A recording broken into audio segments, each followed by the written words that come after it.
کو قبول کیا۔ مولانا کی صحت و سلامتی کے لیے آپ بلند تر صلوات پڑھتے ہیں۔ اللہم صلی علی محمد و آل محمد۔ غم حسین میں سجاد اس قدر روئے، غم حسین میں سجاد اس قدر روئے، جگر کا خون کبھی آنکھ سے جدا نہ ہوا۔ امام باپ کے غم میں رو کے یہ کہتے تھے، امام باپ کے غم میں یہ رو کے کہتے تھے، جو حق تھا آپ کو رونے کا وہ ادا نہ ہوا۔ اب میں دعوت دیتا ہوں حجت الاسلام والمسلمین مولانا مقبول علی صاحب کو کہ وہ اسٹیج پہ تشریف لائیں اور امام سجاد علیہ السلام کے فضائل و مسائل بیان فرمائیں۔ اور محمد و آل محمد صلی اللہ علیہ وسلم۔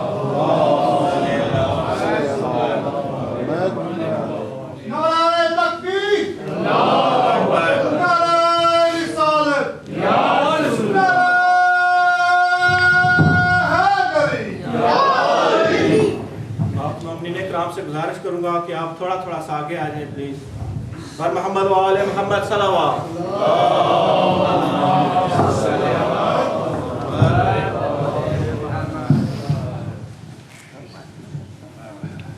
حبیب خدا خلق الانبیاء بلند تر صلوات۔ صلی علی محمد و آل محمد۔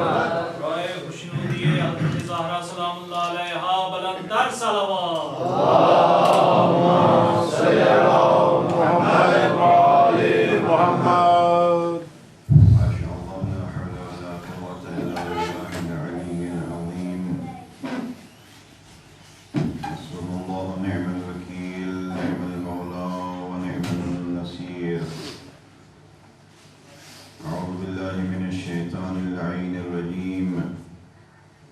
بسم الله الرحمن الرحيم الحمد لله رب العالمين بارئ الخلائق أجمعين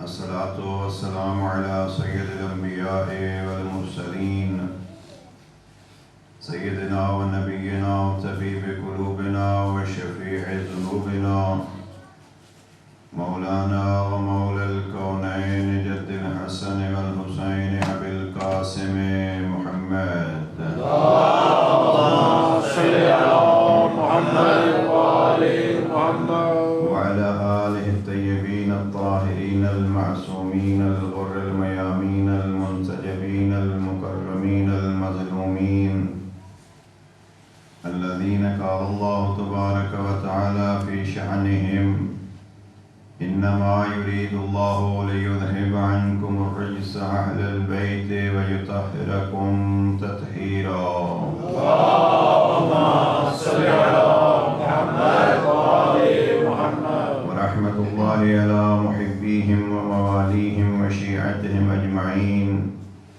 ولعنة الدائمة على أعدائهم ملعونين أما بعد فقد قال الإمام عليه السلام أعطينا العلم والحلم والفصاحة والسماحة والشجاعة والمحبة في قلوب المؤمنين بر محمد وآل محمد صلوات اللهم صل على محمد وآل محمد۔ مجلس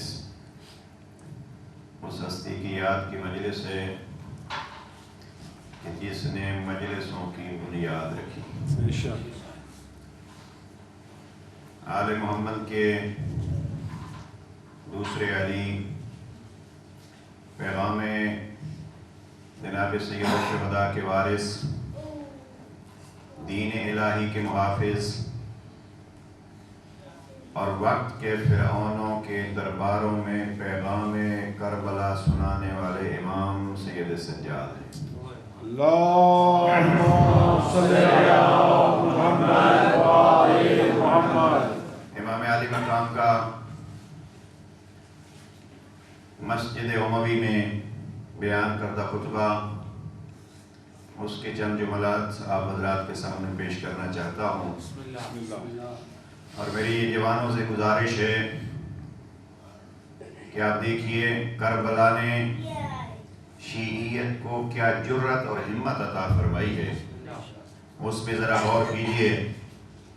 یہ کربلا ہی تھی جس کربلا نے تعداد کو مد نظر نہیں رکھا بلکہ اہداف کو مد نظر رکھا، اور جس کربلا کا یہ اعلان ہے کہ سر کٹنے سے شکست نہیں ہوتی بلکہ اہداف کی بلندی اور اہداف کی بقا سے فتح ہوتی ہے، اور جس کا ہدف حاصل ہو جائے وہ فاتح ہوتا ہے، جس کا مقصد حاصل نہ ہو وہ شکست خوردہ ہوتا ہے۔ لہذا کسی سے اگر پوچھا جائے کہ آپ نے اس مقصد کے لیے خرچ کیا کیا، وہ دیکھے گا اگر مجھے مقصد حاصل ہو گیا ہے تو وہ اپنے آپ کو کامیاب کہے گا، اور جتنا خرچ بھی ہو جائے اور مقصد حاصل نہ ہو تو وہ اپنے آپ کو ناکام کہتا ہے۔ اگر جوانوں سے آج بھی کوئی سوال کرے کہ کربلا میں کامیاب کون ہوا تھا اور ناکام کون ہوا تھا، تو بعض بزرگ علماء یہ فرمایا کرتے تھے حسین ابن علی کی نوک نیزہ پہ کٹے ہوئے بلند سر سے پوچھ لینا کہ اگر کٹ گیا ہے تو جھکا نہیں ہے، یہ خود نشانی ہے کہ اگر جھک گیا ہوتا تو کٹتا نہیں، وہ کٹ گیا ہے لیکن جھکا نہیں ہے۔ اور مقصد کربلا کیا تھا؟ یزید چاہتا تھا بیعت لے لے، حسین چاہتے تھے بیعت نہ کریں۔ اب اگر یزید نے بیعت لے لی ہے تو یزید کامیاب ہے، حسین اگر اپنی اس نا پہ باقی رہے ہیں تو حسین کامیاب ہیں۔ صلوات پڑھ لیجیے محمد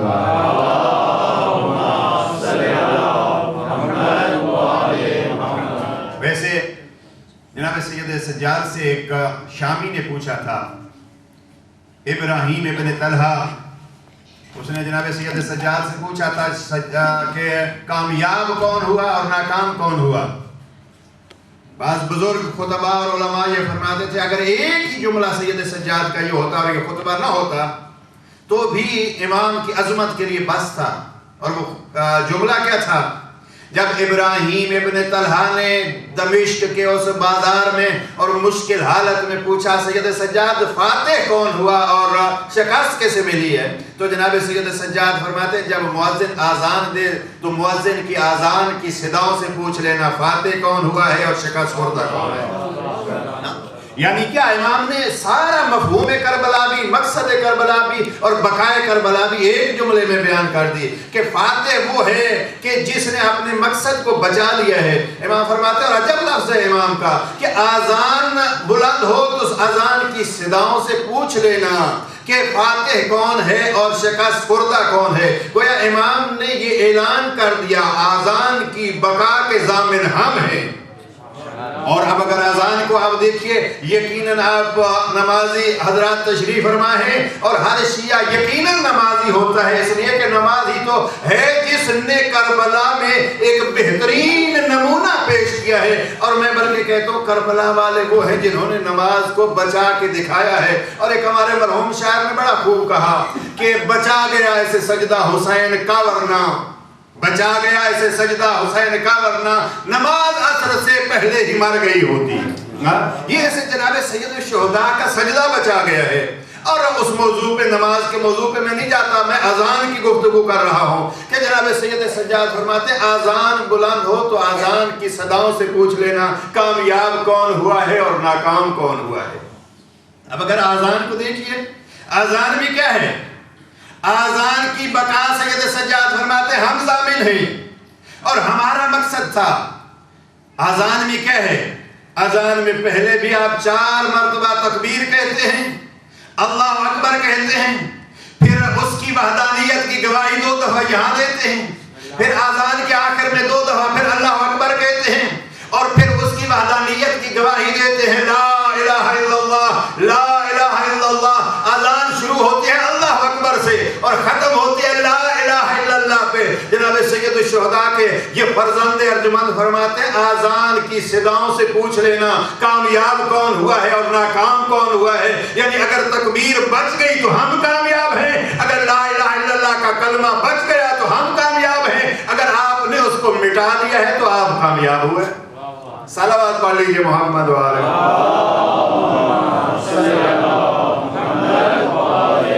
اور اس خطبے میں جناب امام کی عجیب جرات ہے. 2 خطبے ہیں دمشق کے، شام میں 2 خطبے. پہلے خطبہ ہے جناب زینب کبریٰ سلام اللہ علیہا کا،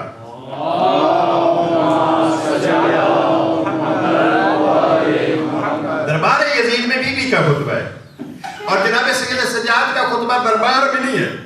یہ مسجد اموی کو سجایا گیا تھا اور ایک اعلان کیا گیا تھا، سب لوگوں کو بلایا گیا تھا، سفیروں کو، حکمران کے نمائندوں کو، کہ آئیے دیکھیے ہم کامیاب ہوئے، ہماری کامیابی کو دیکھیے. اب یہ مسجد اموی میں خطبہ بیان ہوا ہے جس کے میں نے جملات عرض کیے ہیں. اب وقت کے دامن میں اتنی گنجائش نہیں ہے کہ پورے خطبے کی تفصیل عرض کروں، لیکن اس خطبے سے پہلے جناب سید سجاد کی اس گفتگو سے پہلے ایک خطیب کو بلایا گیا جس نے جی بھر کے اموی خاندان کی مدح سرائی کی اور اہل بیت کی توہین جتنی اس سے ہو سکتی تھی اس نے کی. جب اس نے اپنی گفتگو ختم کی تو جناب سید سجاد نے یزید کی طرف رخ کیا اور کہا، یا یزید اذن لی حتی اسعد علی ہؤلاء الاعواد واتکلم بکلمات فیہن للہ رضا.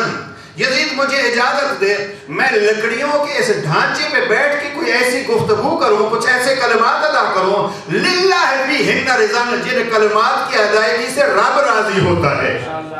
یہ جملے کو یاد رکھیے گا تو کام آئے گا. للہ فیہن رضا، مجھے کچھ ایسے کلمات کہہ لینے دیجئے اس لکڑیوں کے ڈھانچے سے.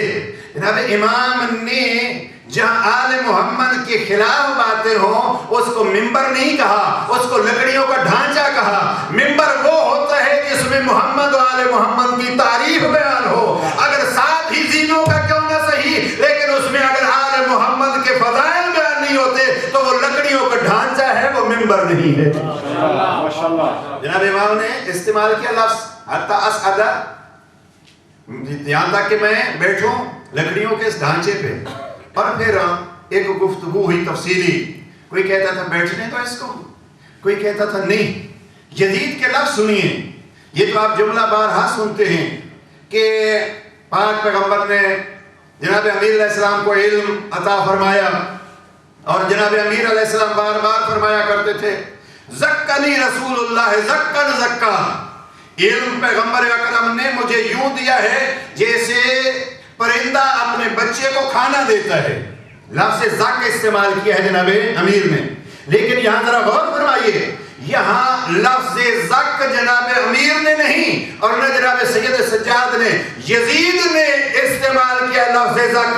انہو من اہل بیت قد زک العلم زکا. یہ اس گھرانے سے تعلق رکھتا ہے جن کو علم ایسے ملا ہے جیسے علم کھانا پرندہ اپنے بچے کو کھلاتا ہے، یعنی کوئی اس میں تبدیلی نہیں ہوتی، جیسے اس کو ملتا ہے ایسے یہ کھلا دیتا ہے. ہم کہتے ہیں فضائل ہوتی وہی ہیں کہ جس کا اقرار دشمن کرے. یزید جیسا دشمن جن کے علم کا اقرار کرے ہم ان کو اہل بیت کہتے ہیں. صلوات پڑھ لیجئے محمد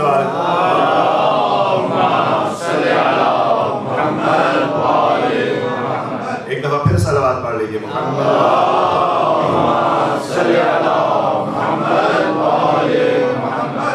ذرا خطبے کا بیک گراؤنڈ تفصیلی بیک گراؤنڈ ہے. بہرحال جناب امام نے اجازت لی اور امام بیٹھ گئے اس لکڑیوں کے ڈھانچے پہ، اور اب امام نے کلمات ادا کرنا شروع کیے. اور امام کے وہ کلمات میں نے آپ حضرات کے سامنے پیش کیے. امام فرماتے اوتینا ستن وفضلنا بسبعین، اللہ نے ہمیں 6 فضیلتوں سے نوازا ہے اور 7 عظمتیں ہمیں عطا فرمائی ہیں.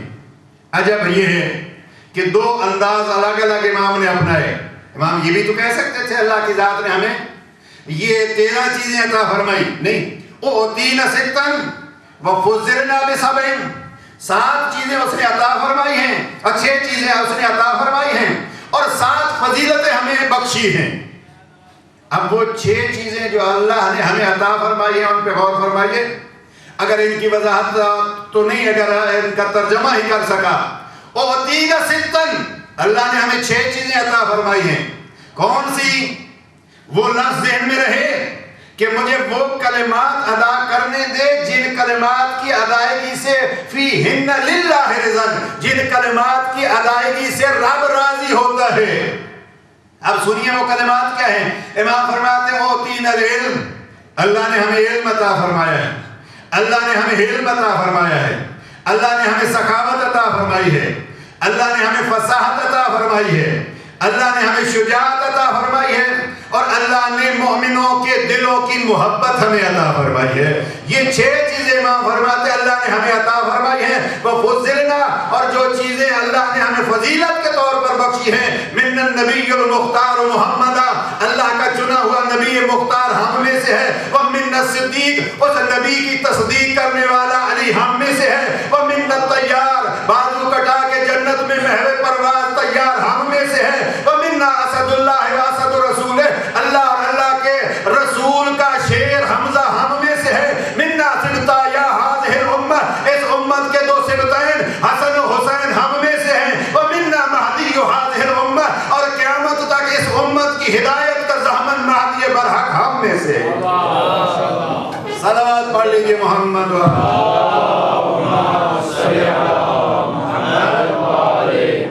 اب 13 چیزیں مکمل ہو گئیں جو امام نے بیان فرمانی تھی.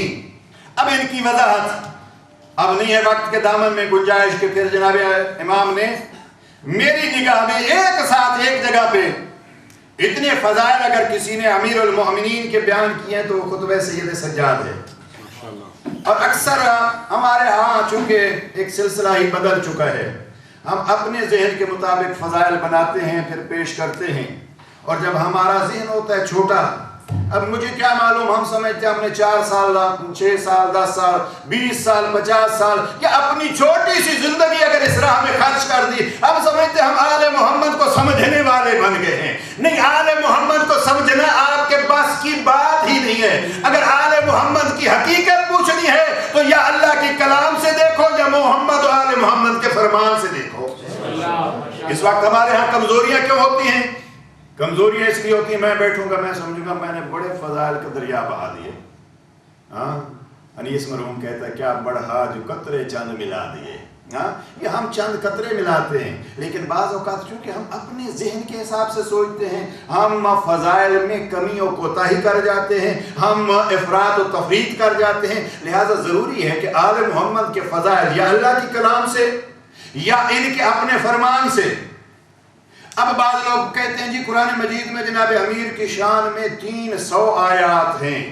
میں نے کبھی یہ جملہ نہیں پڑھا، لکھا ہے بہت ساری کتابوں میں، اس لیے کہ 300 آیات اگر کل قرآن ہوتا تو ہم کہتے ہیں ہاں 300 آیات ہیں. لیکن پاک پیغمبر فرماتے ہیں انی تارکن فیکم ثقلین، میں 2 چیزیں چھوڑے جا رہا ہوں اور ہمیشہ وہ ساتھ ساتھ ہیں، اللہ کی کتاب قرآن اور میری اہل بیت. اب جو قرآن ہے وہ ان کے ساتھ ہے اور جو یہ ہے وہ قرآن کے ساتھ ہے.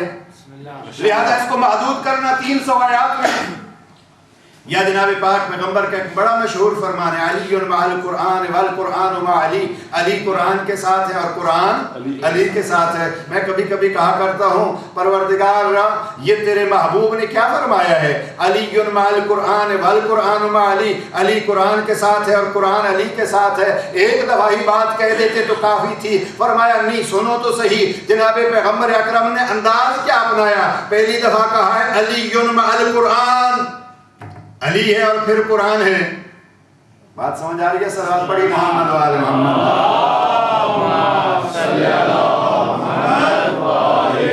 علی ہے اور پھر قرآن، اور لفظ وہی دہرائے لیکن آگے پیچھے کیے. پہلے حصے میں کیا ہے، علی مع القرآن والقرآن مع علی. اب قرآن دونوں لفظ قرآن ایک ساتھ ہیں. اس لفظ قرآن کی ابتدا میں بھی علی ہے اور اس لفظ قرآن کی انتہا میں بھی علی ہے. یعنی ابتدا میں بھی علی ہے، انتہا میں بھی علی ہے، درمیان میں قرآن ہے. علی مع القرآن والقرآن مع علی، علی قرآن کے ساتھ ہے، قرآن علی کے ساتھ ہے. مفہوم وہی بنتا ہے لیکن یہ جملوں کا تکرار بتلاتا ہے کہ اگر قرآن کی حفاظت چاہیے تو اس کی ابتدا میں بھی علی ہونا چاہیے، اس کی انتہا میں بھی علی ہونا چاہیے. ورنہ لوگ اپنی مرضی کا قرآن بنائے رکھیں گے اور مرضی کی تفسیر کرتے رہیں گے. صلوات پڑھ لیجئے محمد و آل محمد.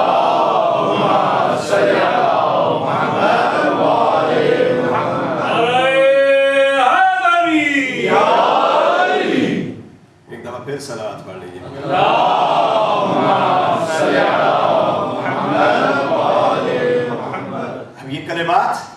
فیہن للہ رضان، وہ کلمات کیا ہے؟ کلمات علم ان کا، علم ان کے ہاں، فصاحت ان کے ہاں، سخاوت ان کے ہاں، شجاعت ان کے ہاں، اور مومنوں کے دلوں کی محبت ان کے ہاں۔ بس توحید کی اگر بحث چاہیے تو ان کے فضائل کو جتنا پڑھ سکتے ہو، توجہ فرمائیے گا، اگر توحید کی بحث چاہیے تو ان کے فضائل جتنا جی چاہے پڑھو۔ ان کے علم کے تذکرے عشرے گزر جاتے ہیں بلکہ مہینے گزر جاتے ہیں۔ ان کے سخاوت کے قصے ابھی میں کیا بیان کروں گا، جن کی سخاوت کے قصے رب کبھی ان کی انگوٹھی کا تذکرہ کرتا ہے، کبھی ان کی روٹیوں کا تذکرہ کرتا ہے۔ اب جن کی سخاوت کے تذکرے رب کرے میں کیا بیان کروں گا، لیکن ان کے علم کو بیان کیا کرو، ان کے علم کو بیان کیا کرو، ان کے، اس لیے کہ یہ جو ہم بیان کرتے ہیں نہج البلاغہ کے خط نمبر 28 میں جناب امیر المومنین اپنے فضائل بیان کرتے کرتے کرتے فرماتے ہیں میں یہ اپنی تعریف نہیں کر رہا بلکہ رب کے حکم کی ادائیگی کر رہا ہوں۔ رب کیا فرماتا ہے؟ رب فرماتا ہے اما بنعمت ربک فحدث، اللہ کی نعمتوں کا تذکرہ کیا کرو۔ میں علی اپنے فضائل بیان نہیں کر رہا، رب کی نعمتوں کا تذکرہ کر رہا ہوں۔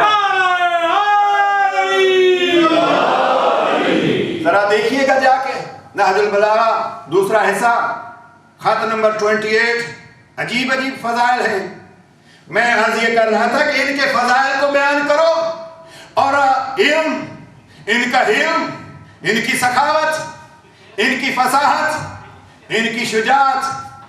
ابھی ہمارے ممبروں سے تو ایک ہی چیز اکثر بیان ہوتی ہے، ان کی شجاعت، ابھی وہ پوری نہیں ہوئی، اس لیے کہ کوئی ان جیسا ہو تو اس سے انسان سمجھتا ہے کہ شجاعت کیسی ہوتی ہے۔ ہاں اب یہی خطبہ، ان دو خطبوں کو دیکھیے اس نگاہ سے۔ البتہ شجاعت کا ہم معنی کیا لیتے ہیں؟ جوان تشریف فرما ہے، ہم شجاعت کا معنی لے لیتے ہیں جس کا حقیقت میں شجاعت کے ساتھ تعلق ہی نہیں ہوتا، اس کو ہم کہتے ہیں گستاخی۔ ہاں آج کل کی یہاں کا جوان سب سے بڑی شجاعت کہاں دکھاتا ہے؟ ماں اور باپ کے سامنے۔ ایسے ہے نا، کوئی اور کچھ کہنے دے یا نہ کہنے دے، ماں باپ کے سامنے گستاخیاں جو وہ ضرور ہوتی ہیں۔ صلوات پڑھ لیجیے محمد۔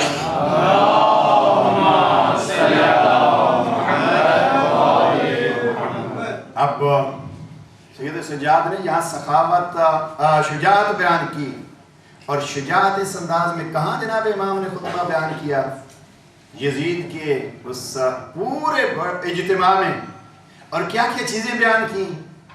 آگے جہاں جناب امیر علیہ السلام کے 68 فضائل بیان کیے جناب امام نے، وہاں امام فرماتے ہیں میں اس کا بیٹا ہوں، صلی الی قبلتین، ہاجر ہجرتین، بایا بیعتین، قاتل فی بدر و حنین، میں اس کا بیٹا ہوں جس نے بدر بھی فتح کی ہے اور جس نے حنین بھی فتح کی ہے۔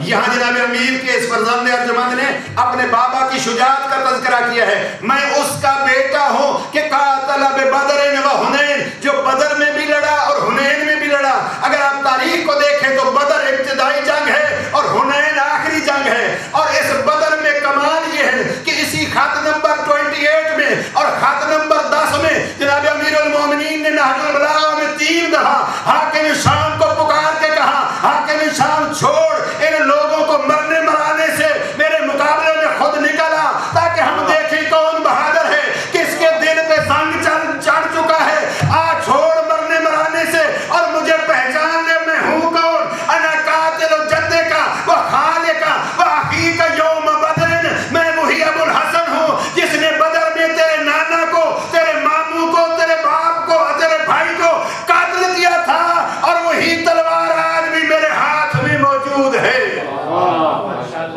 صلوات پڑھیے محمد والے۔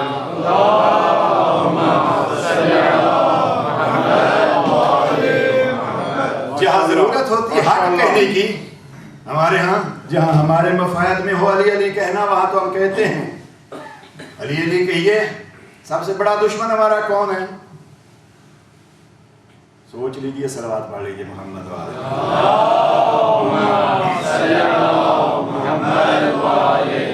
قرآن مجید نے بڑا واضح فرما دیا، عدو مبین، کھلا ہوا دشمن شیطان، سب سے پہلا ہتھیار اس کا کیا ہوتا ہے؟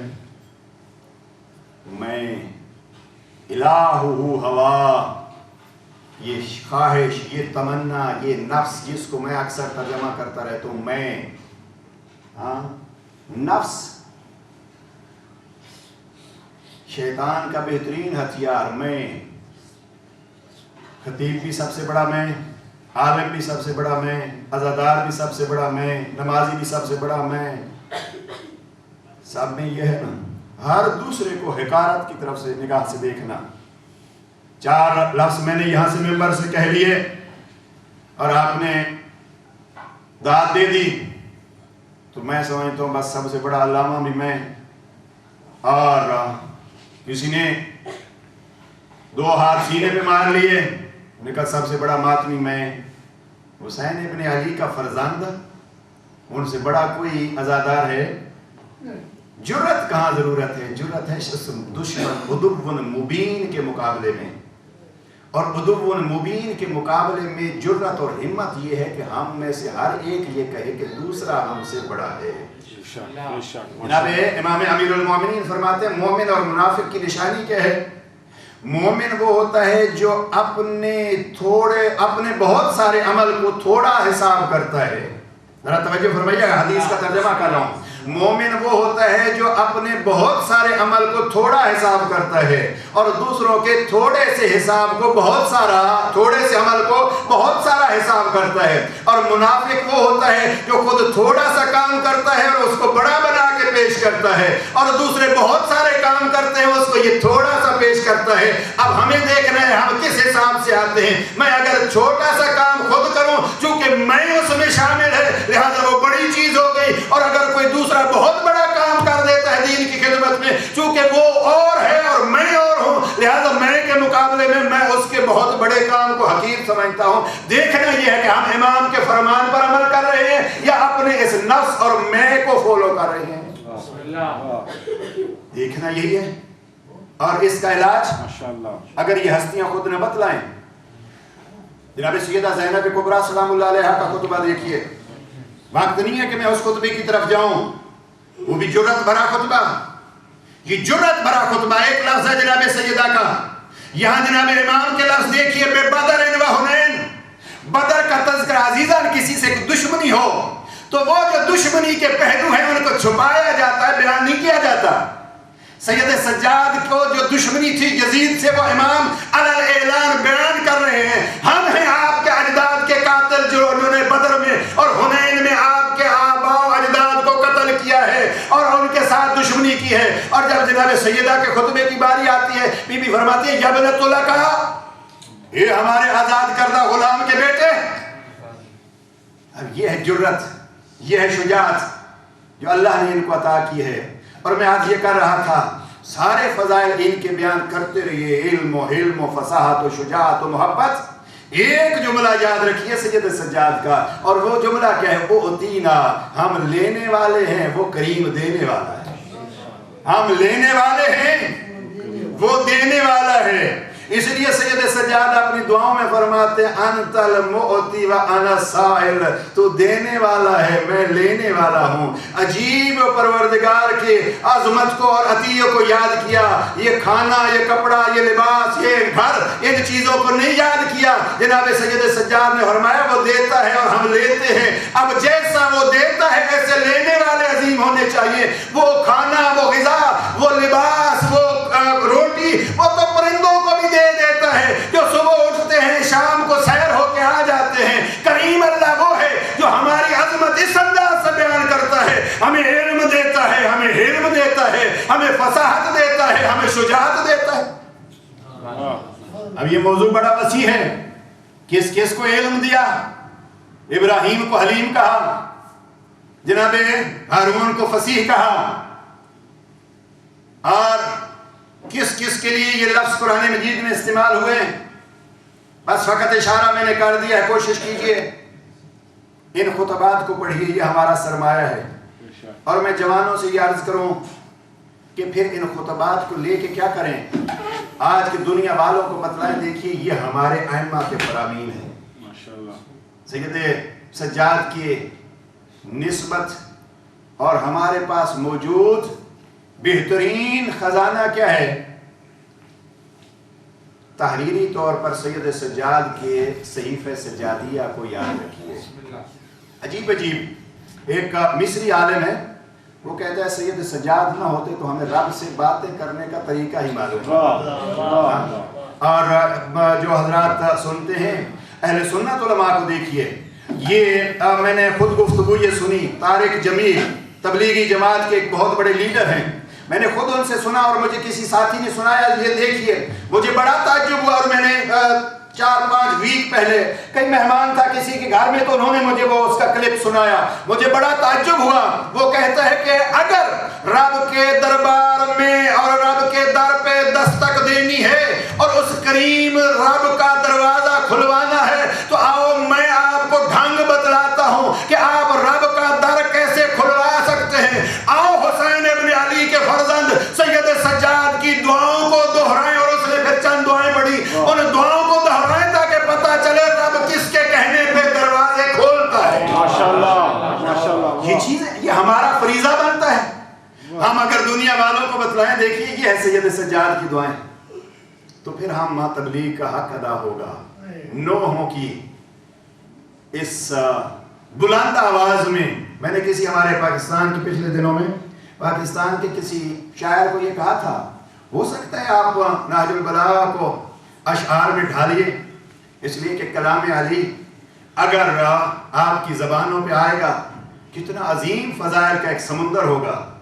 اور ہو سکتا ہے ہم دعاؤں کو جناب سید سجاد کی دعاؤں کو ہم اشعار کی صورت میں اور اس سے بڑھ کے ہم نوحوں کی صورت میں ڈھالیں تو یقیناً، اس لیے میں نے جیسے پہلے عرض کیا، اگر نوحے اور قصیدے ہم اپنی سوچ سے سوچیں گے تو اس میں کمی ہو سکتی ہے، لیکن اگر ہم اس کلام کو اپنے الفاظ میں ڈھالیں گے تو وہ ایک بہترین کلام ہوگا. ماشاءاللہ. اور پورا نہج البلاغہ فارسی میں اشعار میں موجود ہے، صحیفہ سجادیہ یقیناً موجود. ایک خطبہ مثلا یہی خطبہ میں ایک تلاش میں ہوں، جوش ملی آبادی مرحوم نے کہیں میں نے دیکھا ہے کہ جناب سیدہ زینب سلام اللہ علیہا کے خطبے کو انہوں نے اپنے مرثیے میں ڈھالا ہے. لہذا تلاش ہے مجھے کہ اگر مل جائے، یعنی وہ جرت ان اشعار میں ہونی چاہیے، اس لیے کہ اب دشمن ہمارے سامنے یزیدیت کو دہرا رہا ہے. یہ ایک بڑی اچھی رپورٹ آ گئی ایسے جہاں پاکستان کا تو بیڑا غرق کر دیا ہے کہ ٹیرورسٹ کے حساب سے پاکستان جو ہے تیسرے نمبر پہ آ گئے. پہلے پہ عراق، دوسرے پہ افغانستان اور تیسرے پہ پاکستان.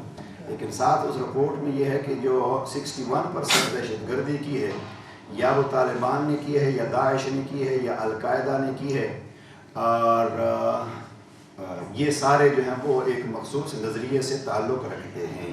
لہٰذا ہم یہ کہنے میں حق بجانب ہے، اور اس وقت ہے عزیزان جوانان، اس وقت جو ہے وہ آپ کے پاس تبلیغ کا بہترین وقت ہے کہ کربلا میں گردن کٹا کے حق بیان کرنے والے اور تھے، اور یزیدیت کی فوج جس نے پیاسوں کو ذبح کیا تھا وہ اور تھے.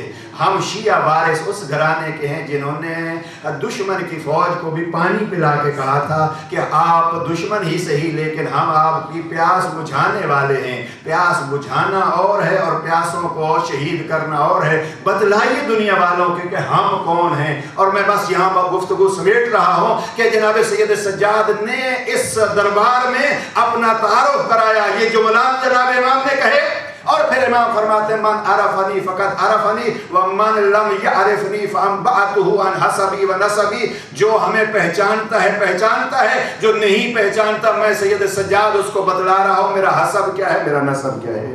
صلوات پڑھ لیجیے محمد و آل محمد. اللہم صلی اللہ. البتہ ذہن میں رکھیے گا امام عالی مقام سے ایک یہ خطبہ ہے، ایک صحیفہ سجادیہ ہے اور ایک رسالت الحقوق ہے. میں چاہ یہ رہا تھا اس لیے کہ ہمارے ہاں ممبر سے تقسیم ایسی ہونی چاہیے، اور میں اکثر اپنی مجالس کو یوں ہی تقسیم کرتا ہوں فضائل آل محمد، اس لیے کہ آل محمد کے فضائل ہمارے دل کی ناہموار زمین کو ہموار بناتے ہیں. پھر آل محمد کے فرامین کا بیج ہم اس میں بوتے ہیں. اور پھر آل محمد کے غم کا آنسو نکال کے ہم اس بیج کو پانی دیتے ہیں، اور جو اس آل محمد کے فضائل سے ہموار کی ہوئی زمین، آل محمد کے فرامین کے ذریعے سے بویا ہوا بیج اور آل محمد کے غم کے آنسو سے دیا ہوا پانی، جب اس سے کوئی شجر پیدا ہوتا ہے تو اس کو ہم شیعہ کہتے ہیں۔ یہ شیعہ حقیقی اس انداز میں بنتا ہے۔ پھر کوئی مالک ہوتا ہے، کوئی ابو ذر ہوتا ہے، کوئی میثم ہوتا ہے، کوئی مقداد ہوتا ہے۔ صلوات پڑھ لیجئے محمد و آل محمد۔ شروع کہاں سے کریں؟ ہم شروع دور سے کرتے ہیں۔ بڑا خوب کسی نے کہا اس لیے کہ اپنے نفس کو دیکھنے کے لیے جھکنا پڑتا ہے۔ ہاں ہم جوان ہیں، ہم بہادر ہیں، ہم بڑے شجاع ہیں، ہم یہاں کیسے دیکھیں؟ یہاں کیا ہے؟ جناب امین علیہ السلام فرماتے ہیں اپنے بیٹے امام حسن مجتبیٰ کو خط نمبر 31 میں وصیت کرتے ہوئے فرماتے ہیں کہ اگر کوئی شخص اپنے عیب گننا شروع کرے تو اس کے پاس وقت ہی نہیں ہوگا کہ وہ دوسروں کے عیبوں کو دیکھے۔ ہاں ہم اس لیے کہ ساری زندگی ہم دوسروں کے عیب گنتے رہے، چونکہ دوسرا میرے سامنے ہوتا ہے، مجھے اپنے عیب کے لیے اپنے گریبان میں جھانکنا پڑتا ہے۔ میرے عزیزان، جناب سید سجاد کے حوالے سے دیکھیے اپنے گریبان کو۔ آئیے ہم دیکھیں کہ ہم سید جس سینے پہ ہم یا حسین کر کے اپنا مقدس ترین ہاتھ لگاتے ہیں، دیکھیے کہ اس سینے میں ان کا دشمن تو نہیں موجود، کہیں ہمارا ہاتھ ان کی دشمنی میں تو نہیں اٹھا، اس لیے کہ جتنا ہمارا ہاتھ پاک ہوگا، جتنا ہمارا سینہ پاک ہوگا، اتنا اس یا حسین میں اثر زیادہ ہوگا۔ اور الحمدللہ ایک اثر نظر آ رہا ہے۔ اللہ آپ کو سلامت رکھے اور ان ماتمیوں کو شاد و آباد رکھے۔ یہی اثر ہے، یا حسین زبانوں پہ ہے، یا حسین ہمارے دلوں پہ ہے، یا حسین کا پیغام ہمیں پہنچانا ہے، دنیا والوں کو بتلانا ہے کہ حسین ہی وہ تھا جس نے اس دور میں بھی حق کو بچایا، اور حسینیت ہے کہ جس نے اس دور میں بھی حق کو بچانا ہے۔ بے شک بے شک، سبحان اللہ۔ شروع کیجئے کہاں سے؟ اپنی ذات سے، بے شک۔ اور پھر اگلا تعلق اپنے والدین کا خیال کیجئے۔ صحیفہ سجادیہ کی دعا 24 پڑھیے گا۔ جناب امام فرماتے ہیں پروردگار مجھے ایسا بنا، اوسرا ہوایا ہواہما، مجھے ایسا بنا دے میرے والدین کی خواہشوں پہ میں اپنی خواہشوں پہ اپنے والدین کی خواہشوں کو ترجیح دوں۔ مجھے ایسا بنا دے، ایک میرے والدین کی خواہش ہے، ایک میری خواہش ہے، میں اپنی خواہش کو دھتکار کے والدین کی خواہش کو مقدم جانوں۔ اور اگلے جملے میں امام فرماتے ہیں اقدم رضاہما علی رضایا، میں اپنے والدین کی رضاؤں کو اپنی مرضیوں پہ ترجیح دوں۔ یہ امام سید سجاد فرماتے ہیں واجعلنی، مجھے ایسا بنا، کیا میں ایسا بن گیا ہوں کہ میرے والدین کی مرضیاں؟ اب یہ اگر کوئی انگریز کہتے جی اب ہم ہو گئے جوان، روتے رہو آپ۔ صلوات پڑھیے محمد۔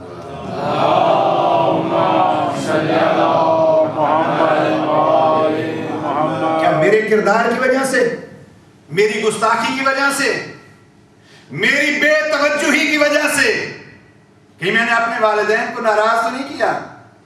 کہیں میرے کسی قدم کی وجہ سے میری ماں کا، میرے باپ کا آنسو تو نہیں بہہ نکلا؟ اگر ہم اس کے سبب بن رہے ہیں، بس مشکل میں نے چھیڑ دی ہے۔ صلوات پڑھ لیجیے محمد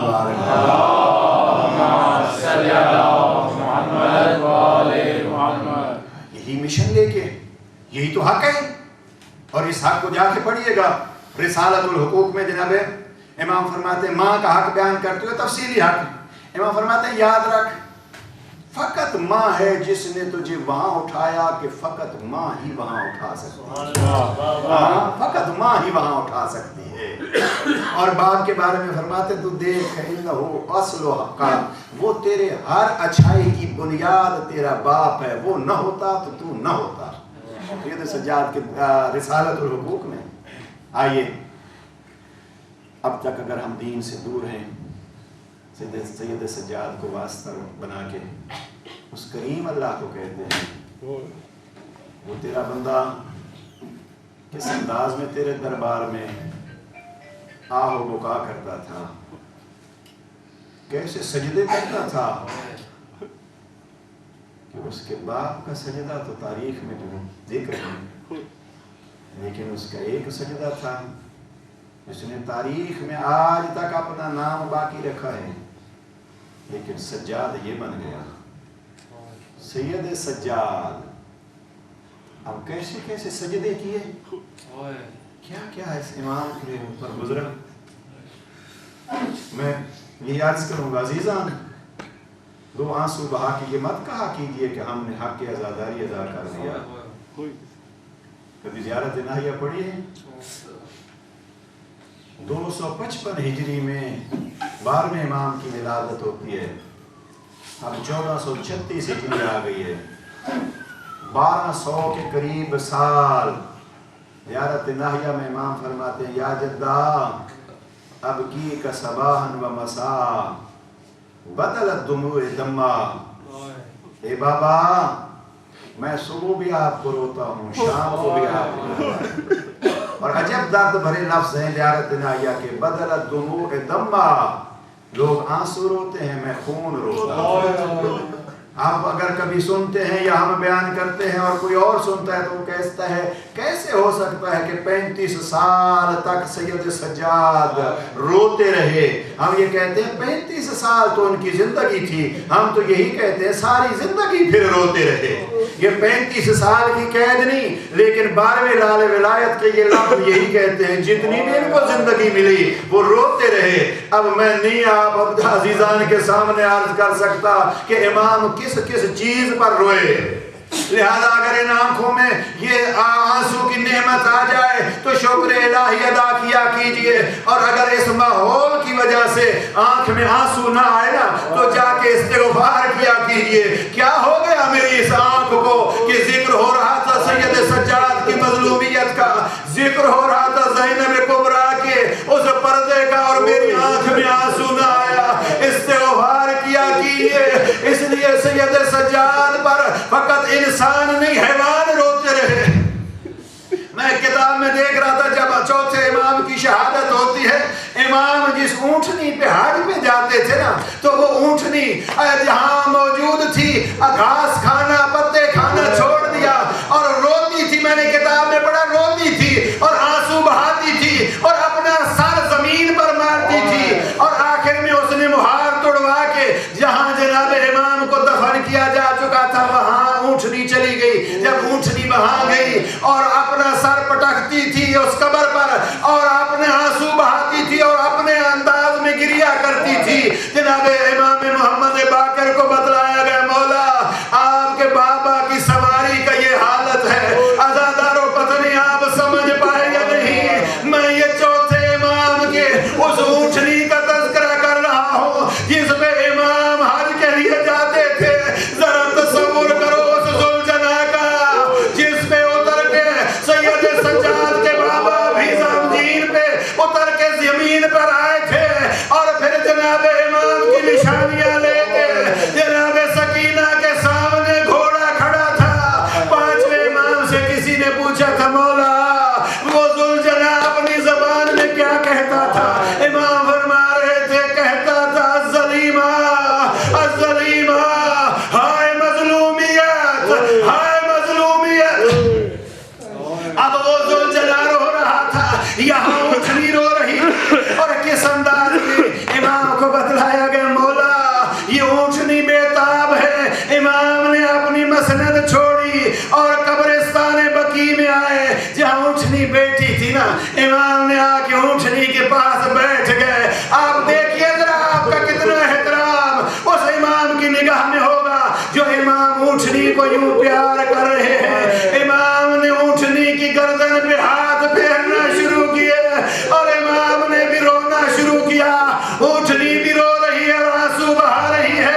امام اس کو کہتے پلٹا, آپ کا سوار تھا تو میرا بابا تھا. ایک دفعہ امام پلٹا کے لے آئے, اونٹنی پھر چلی گئی, پھر امام گئے اور آخر وہی اونٹنی سر پیٹتے پیٹتے مر گئی. امام نے بقیع میں اس کو دفن کرایا.